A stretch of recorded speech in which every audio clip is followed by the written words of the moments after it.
Boa noite. Quais garantias você tem para o seu futuro? De que maneira você está garantindo o seu amanhã? Talvez alguns de nós pensem em planos de saúde, planos de aposentadoria, ter algumas propriedades ou recursos reservados em poupanças, para que assim possamos garantir o nosso futuro. Talvez outros pensem ainda em estudos, passar em algum concurso ou coisas desse tipo.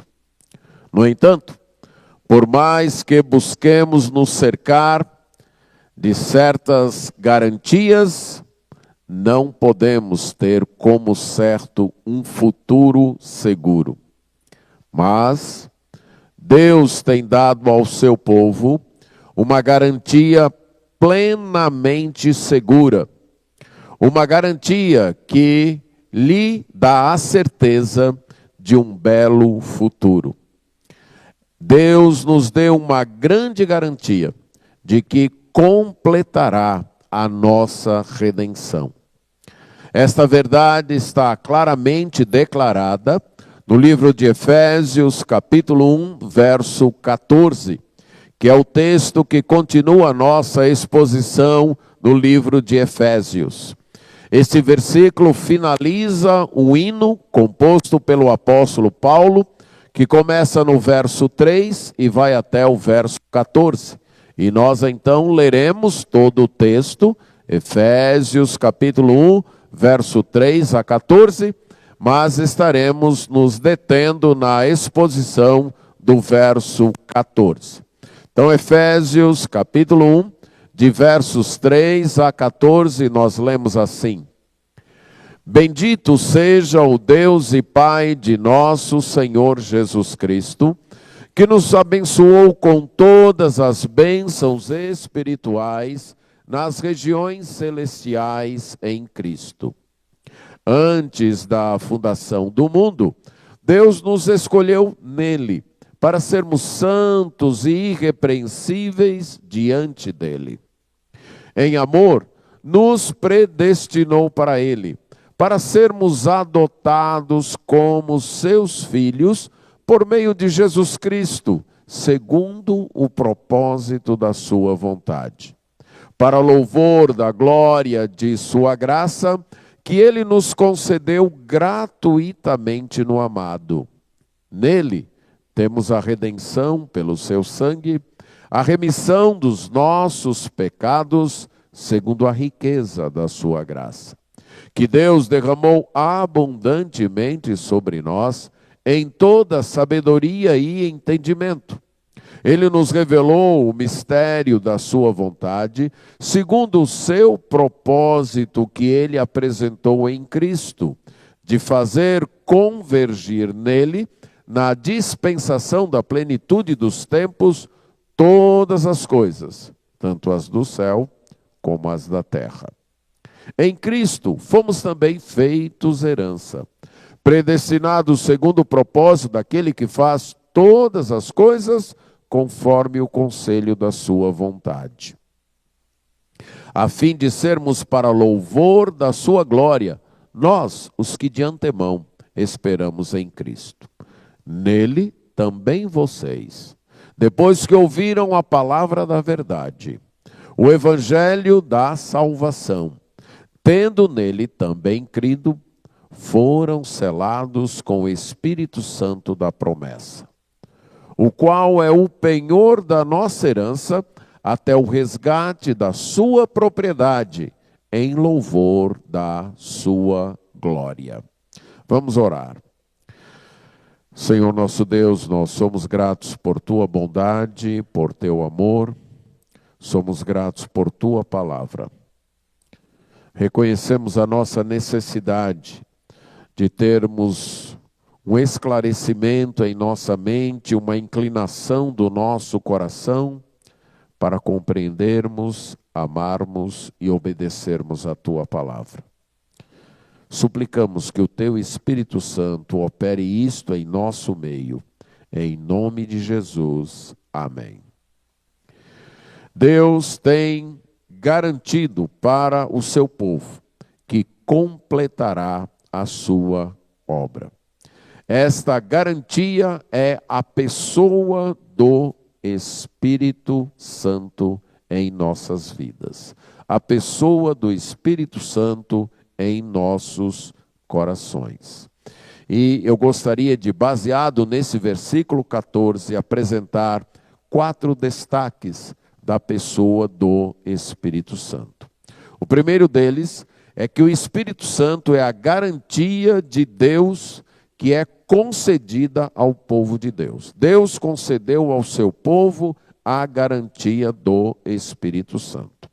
O apóstolo Paulo estava numa prisão domiciliar na capital do Império Romano, na cidade de Roma, e escreveu a carta aos Efésios para os irmãos que moravam na cidade de Éfeso, que ficava numa província do Império Romano chamada Ásia Menor.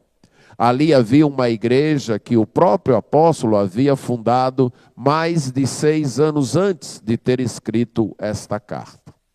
Este versículo 14 pertence a um trecho que na língua original, na forma original que o apóstolo escreveu, é uma única frase, uma magnífica frase que forma um hino louvando a Deus pelas bênçãos que ele concedeu.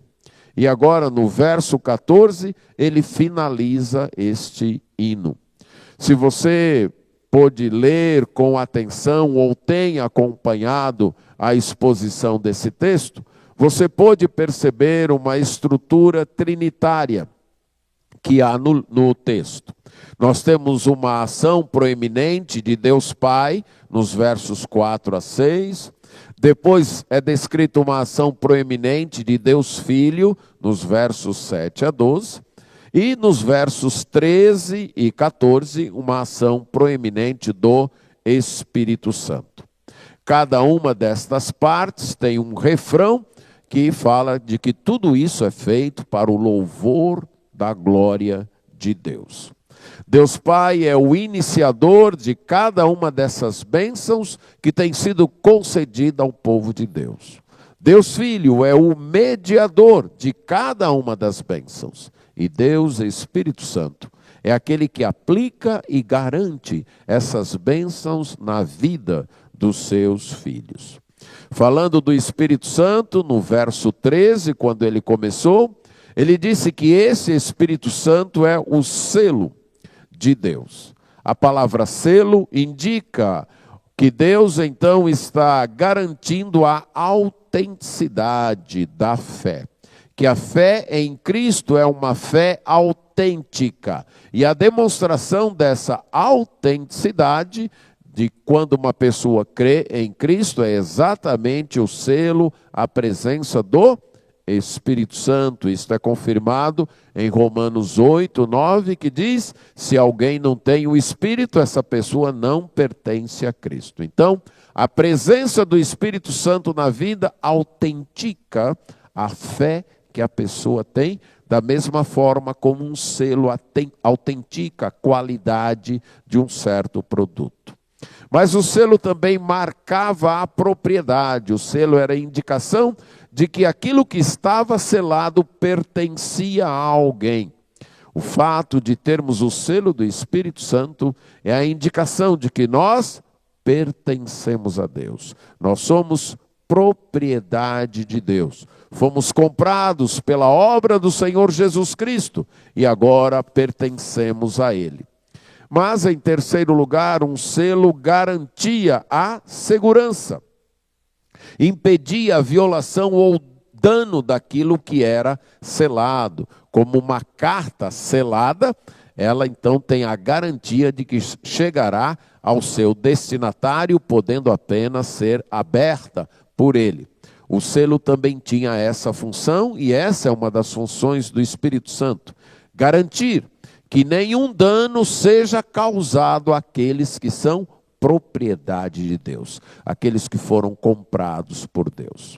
O versículo 13 também mostrou a maneira como as pessoas recebem o Espírito Santo, o que é necessário, os requisitos necessários para alguém receber o Espírito Santo. O apóstolo diz: vocês ouviram a palavra da verdade, que é o evangelho da salvação, as boas novas da salvação, e vocês creram.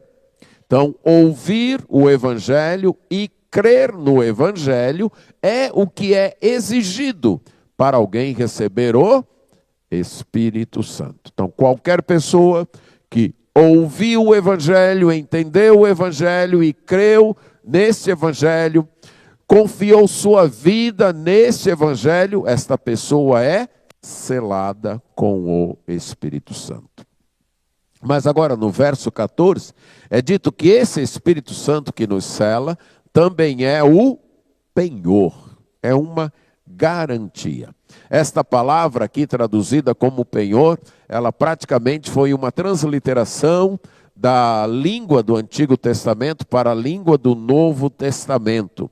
E ela indicava um objeto ou uma porção de dinheiro que era dada a alguém e que obrigava a pessoa que estava dando a cumprir a sua promessa.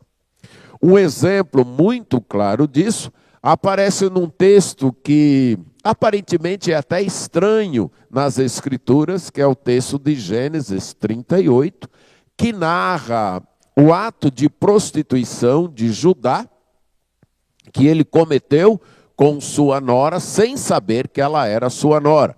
Ele havia ficado viúvo e então ele vai num certo momento de tosquia das ovelhas e aí ele se depara com uma prostituta cultual, ele pensa que é uma prostituta, mas era sua nora disfarçada de prostituta, e ele então quer praticar a prostituição com ela, mas ele no momento não tinha como pagar pela prostituição. Então ela falou: o que você me dá como penhor? O que você me garante que depois você vai fazer o pagamento? E aí ele dá o selo, que estava numa espécie de cordão pendurado no pescoço, e também o cajado. Então o selo e o cajado foram o penhor, a garantia de que ele iria fazer o pagamento. Então essa era a ideia de um penhor. Você dá um objeto que garante que você vai fazer o pagamento, vai cumprir a promessa de pagar.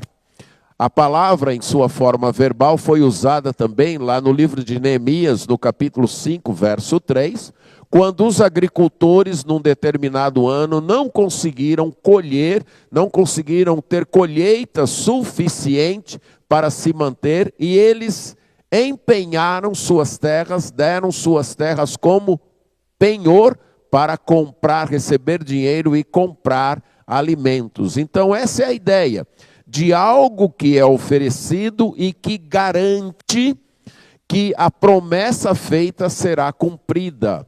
Uma outra vez que uma forma verbal da palavra foi usada é em Gênesis 43, novamente com Judá, agora ele se empenhando pelo irmão dele, Benjamim.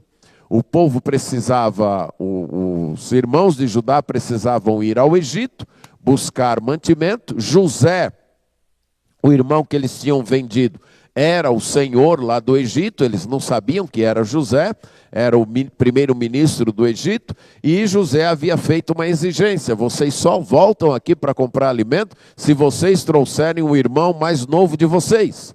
E Jacó não queria deixar, porque Jacó estava com medo, né? Ele já havia perdido, então, 2 filhos naquela ocasião, Simeão, que havia ficado aprisionado no Egito, e José, que ele contava como morto, então ele não queria deixar que Benjamim fosse. E então Judá se deu como penhor, como fiador. Ele diz: olha, se eu não trouxer Benjamim de volta, você pode cobrar da minha vida. Então essa é a ideia de penhor, de algo de valor que garante. E sempre implica um ato que envolve um valor maior. Então vamos ilustrar. Suponha aí que eu estivesse numa situação financeira muito difícil, sem ter comida em casa, e eu descobrisse que a única coisa de valor que eu tivesse era esse anel de aliança. Aí eu fosse avaliado em R$ 1.000. Com certeza vale muito mais, porque agora em dezembro vai estar celebrando 40 anos de casado, né, Zarlene? Então, vale muito mais do que R$ 1.000. Mas vamos supor que é avaliado ali R$ 1.000. Aí eu vou lá no penhor. Você acha que ele iria me pagar R$ 1.000? Não. 1.500? Muito menos. Ele vai pagar menos. Porque só pagando menos é que fica a garantia de que eu vou voltar lá para resgatar. Essa é a ideia da palavra aqui. Agora, qual foi o penhor que Deus deu? O Espírito Santo. Deus está se obrigando a cumprir as promessas que Ele fez para nós, nos dando o Espírito Santo. Você pode imaginar isso? Você acha que Deus precisaria empenhar alguma coisa? Acha? Não. Ele é Deus. A palavra dele já seria suficiente. Mas mesmo assim, Ele deu o Espírito Santo. A palavra penhor é usada 3 vezes no Novo Testamento. E nas 3 vezes ela se refere ao Espírito Santo. Veja 2 aos Coríntios, carta de 2 aos Coríntios, capítulo 1, verso 22. Nesse contexto, o apóstolo Paulo está falando das promessas que Deus nos fez em Cristo. Ele diz: todas as promessas de Deus têm o seu sim em Cristo. Em outras palavras, nós só recebemos as promessas de Deus por causa de Cristo. O sim, o amém das promessas de Deus estão todos na pessoa do Senhor Jesus Cristo. Só recebemos as promessas de Deus em Cristo. Ele vai dizer, temos as promessas. O sim de Deus é dado através da pessoa de Cristo, que nos confirma juntamente com vocês em Cristo, e quem nos ungiu é Deus. E aí no verso 22 ele diz, que também pôs o seu selo em nós, e nos deu o penhor do Espírito em nosso coração. Então Deus, para garantir que as promessas dele em Cristo serão cumpridas na vida dos seus filhos, ele deu o Espírito Santo, colocou o Espírito Santo em cada um dos corações de seus filhos. A segunda vez, também aí na carta de 2 aos Coríntios, capítulo 5, verso 5. Nesse contexto, o apóstolo Paulo está falando que, no momento, nós habitamos num corpo. Esse corpo que você está aí, assentado no banco, com seus olhos, com seus ouvidos, ouvindo o que eu estou dizendo. O apóstolo Paulo diz o seguinte, esse corpo, ele compara esse corpo a uma barraca, a uma tenda, que é uma habitação provisória. Você mora nesse corpo apenas por um tempo. Um dia, todos nós vamos deixar de morar nesse corpo. Concorda? Por mais que você admire esse corpo, por mais que você zele por esse corpo, faça regime, frequente academia e tudo mais, mas esse corpo é apenas uma barraca. Ele será desfeito.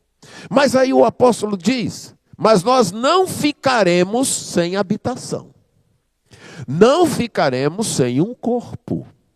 Deus tem um corpo bem melhor. E na linguagem que ele utiliza de ilustração, ele diz, esse corpo agora é uma tenda, é uma barraca de camping, que um dia será desarmada. Mas quando acontecer, Deus tem uma mansão. Deus tem uma casa feita por Ele mesmo. Uma casa fixa. Essa é a promessa de Deus. E aí no verso 5 ele diz o seguinte, ora, foi o próprio Deus quem nos preparou para isso, dando-nos o penhor do Espírito. Qual é a garantia de que a morte não é o fim para o Filho de Deus? O Espírito Santo. Deus não deixará o seu Espírito Santo sem uma casa, sem um corpo. Então, para aquele que segue a Cristo, a morte não é o fim. A morte será uma mudança de residência. De uma residência alugada, certo? De uma residência temporária, de uma residência que o apóstolo diz que é uma tenda, para uma residência permanente. E a garantia disso é o Espírito Santo, que o Senhor deu para aqueles que ouviram e creram no Evangelho. E a terceira vez que a palavra aparece é no texto de Efésios, falando então de que esse Espírito Santo é o penhor da nossa herança, isto é, o penhor que garante que a herança que Deus tem prometido para nós será dada. No devido tempo, esta herança será nossa. Há uma outra ilustração que fala do Espírito Santo com essa ideia de penhor. Porque a palavra penhor era utilizada nesse sentido de garantia, de objeto que dá uma garantia. Mas no mundo grego ali, quando Paulo escreveu, o uso mais comum dela seria aquilo que nós usamos em nossos negócios imobiliários, da palavra sinal, ou de uma palavra um pouco mais antiga, que era chamado de ferra. Não sei se vocês já ouviram essa palavra nesse sentido. O que é um sinal ou o que era uma ferra? Suponha aí que alguém tem um terreno para vender. O terreno está à venda por R$100.000. Você quer comprar aquele terreno, você tem interesse naquele terreno, mas no momento você tem apenas R$10.000. Você chega para o vendedor e diz: olha, eu dou aqui R$10.000 como sinal, como ferra, e peço 1 mês de prazo. Nesse 1 mês eu vou correr atrás dos outros 90.000. Se chegar no final do mês, você conseguir os 90.000, você chega lá, entrega os 90.000 para inteirar os 100 e você fica com o... Se você não conseguir os 90.000, o que acontece? Você não tem o terreno e perde os 10.000. A palavra, como eu disse, na época de Paulo, já era usada nesse sentido. Você entende o que Deus está dizendo? Ele deu o Espírito Santo, dizendo: eu vou completar a obra que eu comecei em sua vida. E se eu não fizer isso, o que acontece? Eu perco o Espírito Santo. Mas isso é possível? Deus perdeu o Espírito Santo? É claro que não, que o Espírito Santo é Deus, é parte da Trindade. Garantia como primeira parcela de que Deus vai cumprir o que Ele prometeu.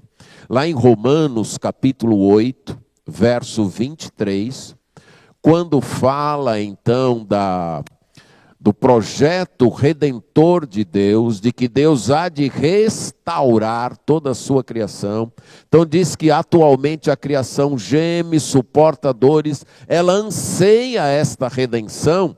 Aí no verso 23 o apóstolo diz: e não apenas a criação está ansiando por essa restauração de Deus, por essa libertação do domínio do pecado. Não apenas ela, mas também nós que temos as primícias do Espírito, a primeira parcela do Espírito.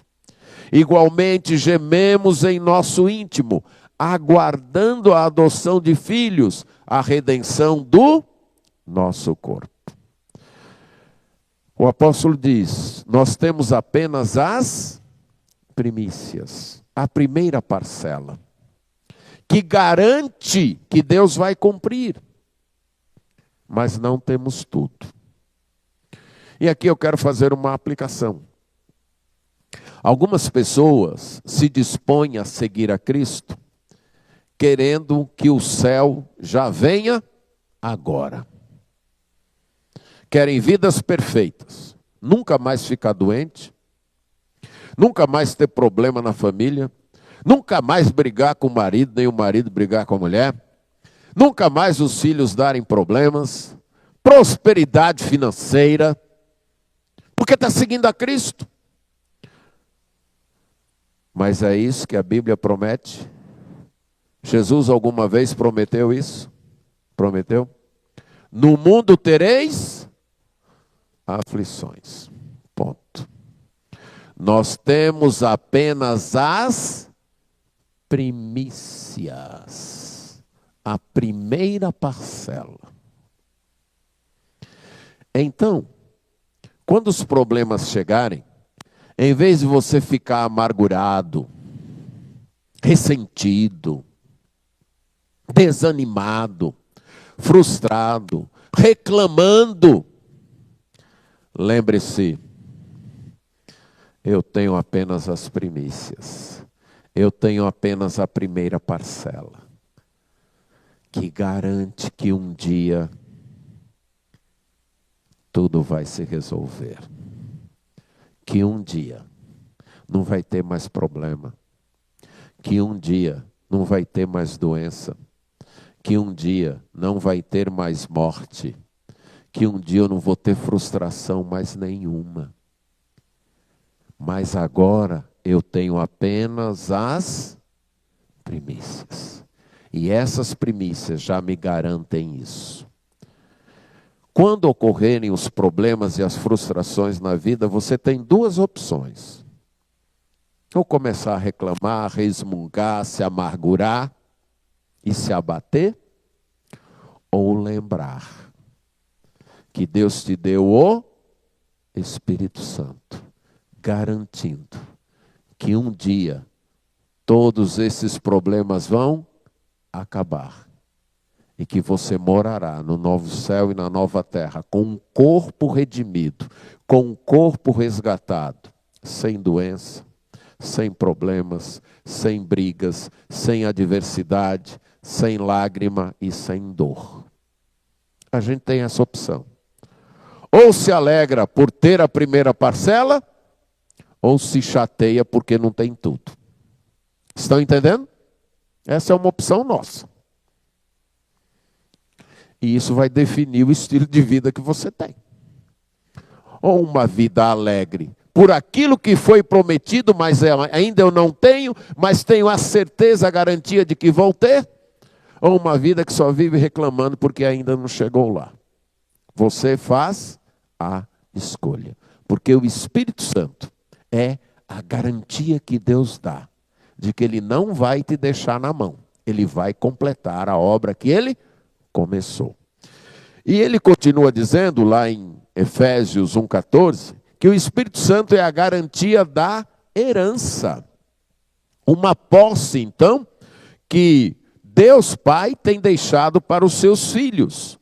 A Bíblia fala que nós somos em Cristo herdeiros de Deus. Romanos 8,17 menciona isso, que aqueles que estão em Cristo são herdeiros de Deus.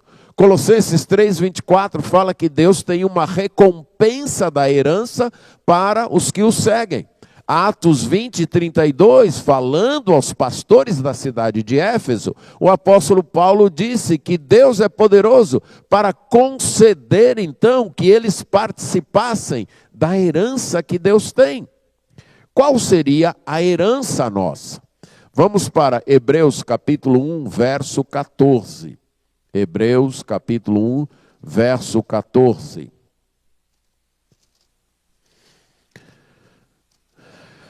Aqui, falando da supremacia da salvação, e nesse contexto imediato, o autor do livro de Hebreus fala dos anjos, e diz que os anjos são espíritos ministradores, isto é, espíritos para prestar um serviço a quem? A favor daqueles que hão de herdar o quê? A salvação. Essa é a nossa herança, a salvação. É a herança que Deus tem para nós.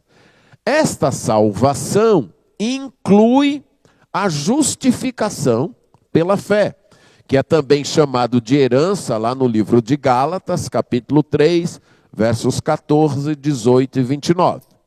O que é a justificação pela fé? Deus tem uma lei e ele tem o direito de exigir obediência a esta lei, porque ele é o criador desse mundo, é o criador de tudo, é o criador da nossa vida. Por criação, ele tem o direito de ser o nosso dono.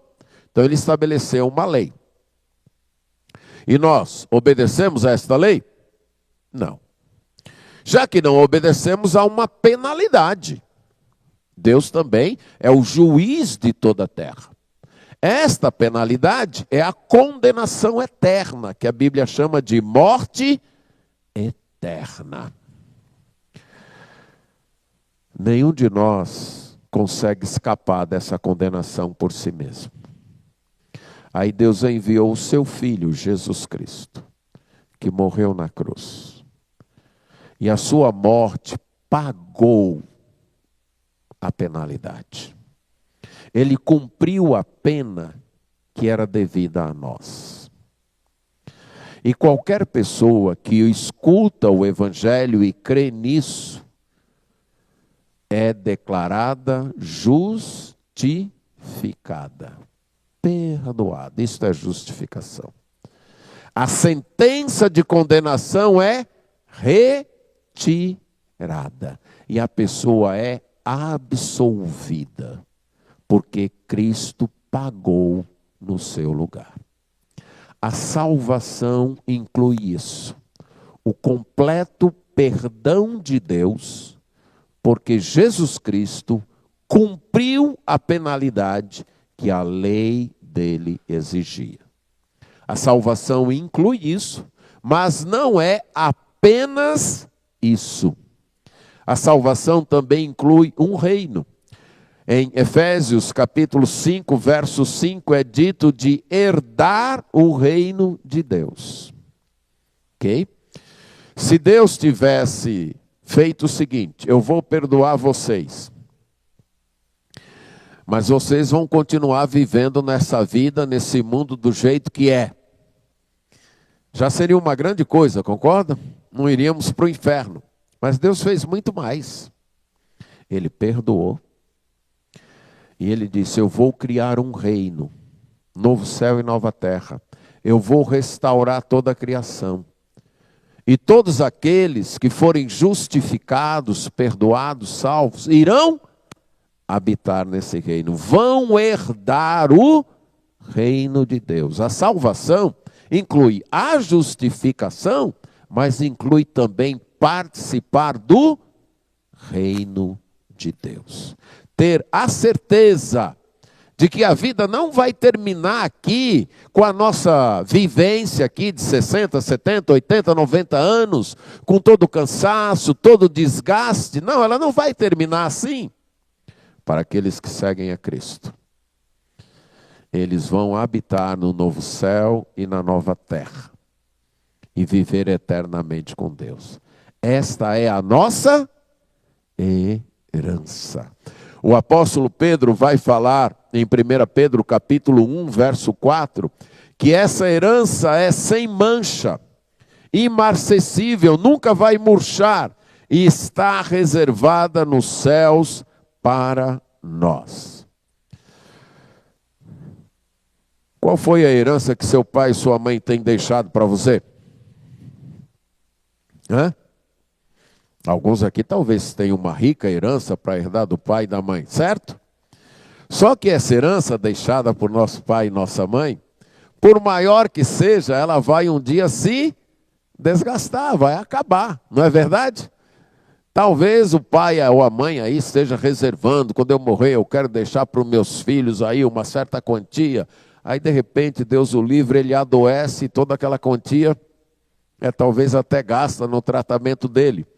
As heranças terrestres, por mais boa vontade que exista naqueles que querem deixar a herança, não são garantidas. Mas Deus diz: eu estou deixando para vocês uma herança que nunca vai acabar. E qual é o penhor que nós vamos ter esta herança? O Espírito Santo. Então, o Espírito Santo é a garantia que Deus tem concedido ao seu povo de que a herança que Ele tem prometido para este povo, eles vão receber. E esta herança é a salvação, que inclui a justificação e também participar no reino eterno de Deus. Diante da pergunta, então, se você já tem esse penhor, diante da pergunta, você é rico, o que você responderia? Milionário, eu sou milionário, certo? Eu sou milionário. Para você ter uma ideia, eu tenho o Espírito Santo morando em mim. Já pensou? Não é? Eu sou milionário. Eu tenho a salvação que fala que Deus não mais vai me condenar. Nenhuma condenação há para os que estão em Cristo. Foi retirado. E eu tenho a garantia de que vou habitar no reino de Deus. Vou ter parte no reino de Deus. E o Espírito Santo testemunha isso em nossas vidas. Diante das dificuldades, das lutas, das carências que todos nós enfrentamos na vida, e quando você olha para alguém que nem é servo de Deus e tem muito mais que você, e você fica, e eu que estou procurando andar com Deus, estou aqui, cheio de problemas assim, você tem duas opções. Ou você se abate, se amufinha, ou você lembra que eu tenho uma herança, peraí, deixa esse povo aí com os benzinhos dele, porque eu tenho uma herança. E o Espírito Santo é a garantia de que essa herança um dia vai ser minha. Ninguém vai tomar essa herança de mim, porque Deus empenhou sua palavra, me dando o Espírito Santo. Em terceiro lugar, a doação do Espírito Santo garante que seremos plenamente resgatados. Voltando lá, o apóstolo Paulo diz que o Espírito Santo é o penhor da nossa herança até o resgate. Vamos voltar à minha ilustração lá do empenho do meu anel de aliança. Eu vou lá e empenho, e esse anel fica lá empenhado até o dia em que eu for resgatar. Eu chego lá com o dinheiro e mais os juros estabelecidos, que o dono do penhor cobrou, chego lá com o dinheiro e os juros e resgato o anel de volta. O apóstolo está dizendo o seguinte, que o Espírito Santo funcionará como penhor em nossa vida para sempre, será? Ele estará conosco para sempre, mas ele vai ter a função de penhor para sempre? Não. Até o dia que Deus resgatar a sua propriedade. E aqui o apóstolo está falando de que nós não apenas temos uma herança da parte de Deus, mas que nós também somos propriedade de Deus. Nós pertencemos a Deus. A palavra aqui utilizada para propriedade apareceu lá no livro de Malaquias, no Antigo Testamento, capítulo 3, verso 17, quando Deus diz para o seu povo: vocês são meu tesouro particular, uma propriedade rica para mim. Eu comprei vocês. E lá em 1 Pedro capítulo 2, 9, ela também aparece, quando é dito que nós somos a propriedade exclusiva de Deus. Você tem um dono, Deus. Ele comprou você com o sacrifício do seu Filho Jesus Cristo.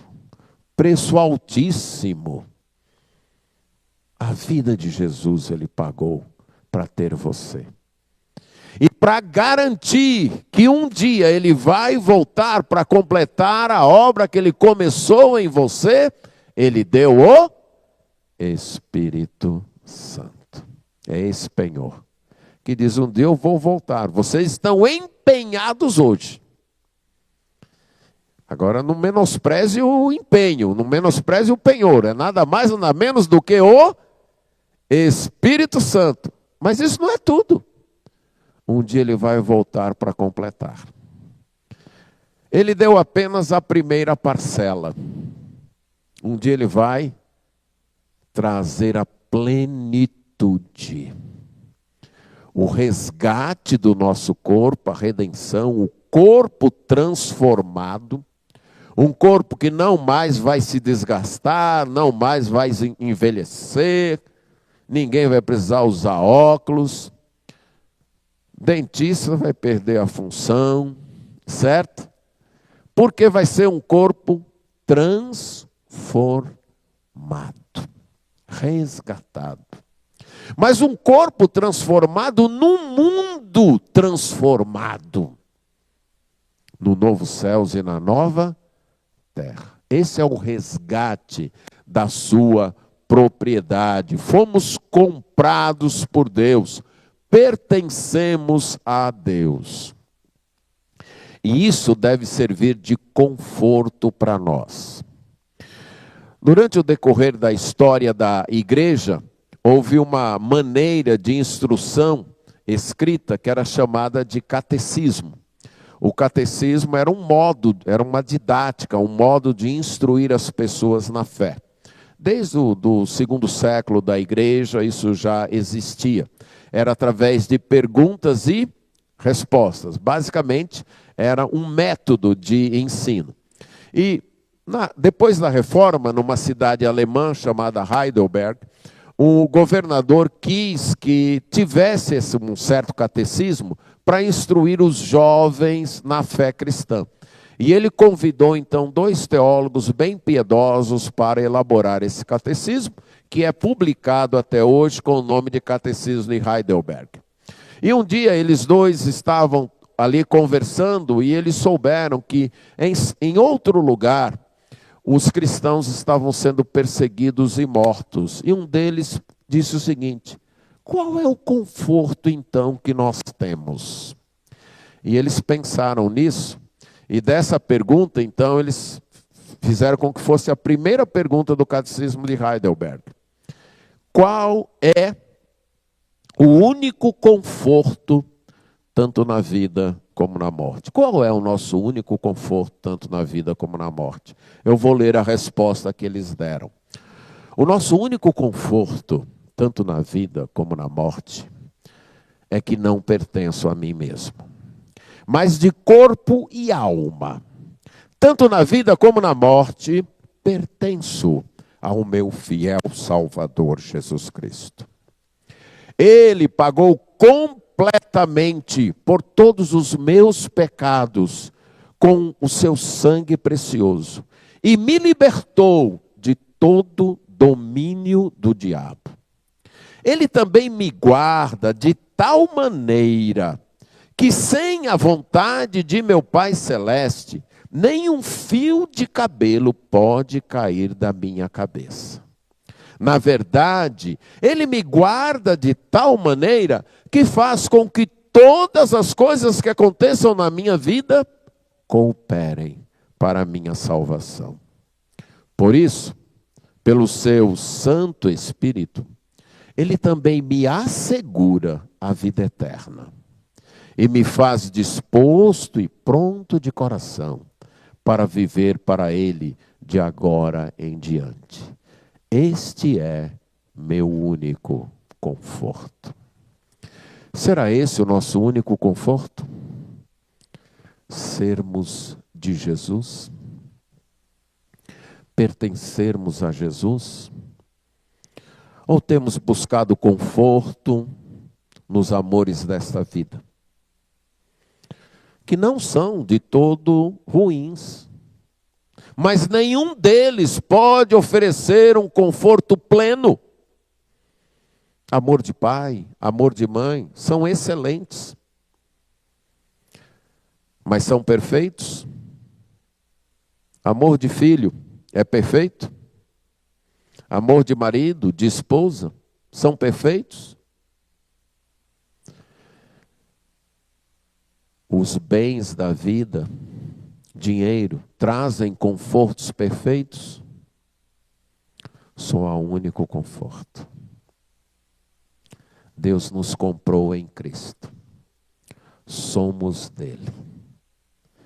E ele nos deu o Espírito Santo como o penhor que diz: no momento, meu filho, você está na estrada. Você está enfrentando problemas, lutas, dias e noites, momentos em que a luz brilha, momentos de tempestade, momentos de fartura, momentos de carências, momentos de aplausos, momentos de vaias, momentos de alegrias, momentos de tristezas, momentos de alívio, momentos de dor. Mas você tem algo meu em você, Deus está dizendo. Você tem o meu Espírito Santo. Então, meu filho, continue. Porque esse Espírito Santo é a minha garantia de que você vai terminar a estrada. E vai terminar essa estrada no paraíso. E vai terminar essa estrada no novo céu e nova terra.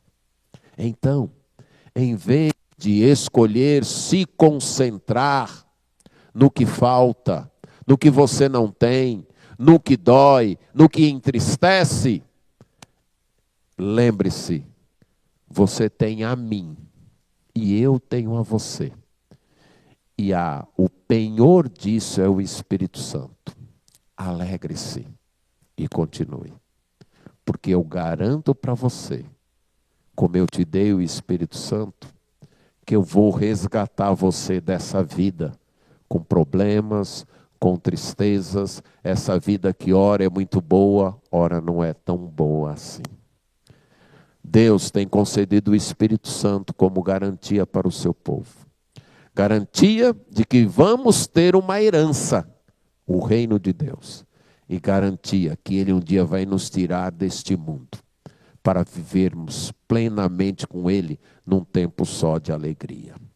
E por último, Deus faz isso, voltando a Efésios 1,14, em louvor da sua glória.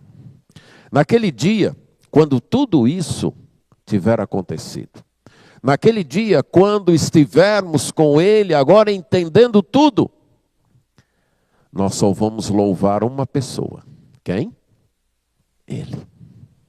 Não vamos louvar mais ninguém.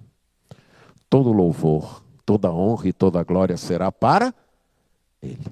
Porque do início ao fim, foi tudo obra dele. Se você lembrar como esse hino começou, Deus nos escolheu antes da fundação do mundo. Fomos eleitos lá, antes da fundação do mundo. Ele nos escolheu ali, sem que tivéssemos feito nada, para conquistar o seu amor. Pura escolha dele. Ele nos adotou, nos predestinou para sermos adotados como seus filhos. Ele então nos escolheu para sermos plenamente favorecidos por sua graça. Para realizar isso, ele sabia que seria necessário enviar Jesus para morrer na cruz e conquistar a nossa redenção. E ele planejou também fazer isso. E aí ele planejou também, na sua história, um dia, quando você ouviria este evangelho, que o Espírito Santo trabalharia em seu coração para crer neste evangelho, para aceitar este evangelho. E ele selaria você como propriedade dele. E daria o Espírito Santo. Mas ele terminou aí? Não. O penhor ele deu dizendo: eu ainda não terminei com você. Você continuará comigo até o dia que eu resgatar você plenamente para ser meu. Então todo louvor, toda honra e toda glória é somente para Ele, para mais ninguém. Sempre é para Ele. Ele iniciou, Ele fez em Cristo, Ele continua fazendo dia a dia em sua vida pela ação do Espírito Santo. E Ele completará no dia da redenção. Toda honra, toda glória, todo louvor é para Ele, porque tudo é somente pela graça dele. Nada é mérito nosso. Nada nós merecemos. Nada nós fizemos. Foi só ele. Toda a honra e toda a glória para ele. Porque tudo é pela graça dele.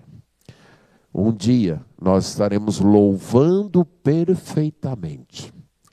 Mas enquanto esse dia não chega, já que temos o Espírito Santo, temos as primícias, temos a primeira parcela, nós podemos louvá-lo hoje. De modo imperfeito ainda, mas louvá-lo por essa graça que desde a fundação do mundo nos acompanha e irá nos acompanhar para sempre, até a redenção final. Por causa disso, vamos encerrar o nosso culto, cantando novamente o hino Maravilhosa Graça. E enquanto canta, lembre, sinta, não apenas pronuncie palavras, mas veja esta realidade em sua vida. O Deus que graciosamente te escolheu antes da fundação do mundo, graciosamente enviou o seu Filho para pagar pelo teu pecado, graciosamente enviou o Espírito Santo para te iluminar e te selar, e graciosamente tem se empenhado para dizer: você é meu desde a fundação do mundo, continua sendo meu e será eternamente meu. Vamos cantar essa graça. Eu convido o pessoal do louvor para nos dirigir, cantando esse hino que louva a Deus com todo o nosso coração por esta maravilhosa graça em nos ter dado o penhor do Espírito Santo. Amém.